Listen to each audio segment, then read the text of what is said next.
depuis ma position, là vous devez savoir que du côté bien évidemment de la part de Zelensky qui envoie un message aux Russes en disant aux Russes de se cacher, de se réfugier dans des abris anti-bunkers. Et là Dimitri Medvedev envoie un message de taille, ce fou devrait comprendre autre chose. La Russie peut utiliser des armes dont aucun abri anti-aérien ne peut vous protéger et les Américains devraient aussi s'en souvenir.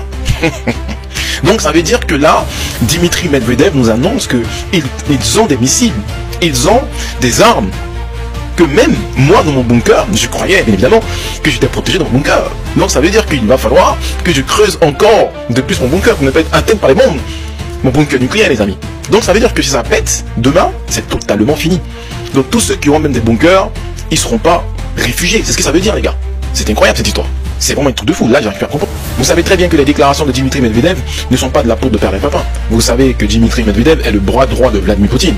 Et lui, ses paroles, quand il le dit, vous savez très bien, ce n'est pas de la rigolade. Vous savez qu'il avait envoyé un message très nucléaire à Donald Trump, et ce qui a précipité Donald Trump qui a envoyé des sous-marins nucléaires, vous vous souvenez très bien, bien évidemment à proximité de la Russie. Mais cela n'a pas ébranlé, bien évidemment, la fédération de la Russie. Dis-moi en commentaire, qu'est-ce que tu en penses? Là, je pense que même mes bunkers, je ne serai pas épargné.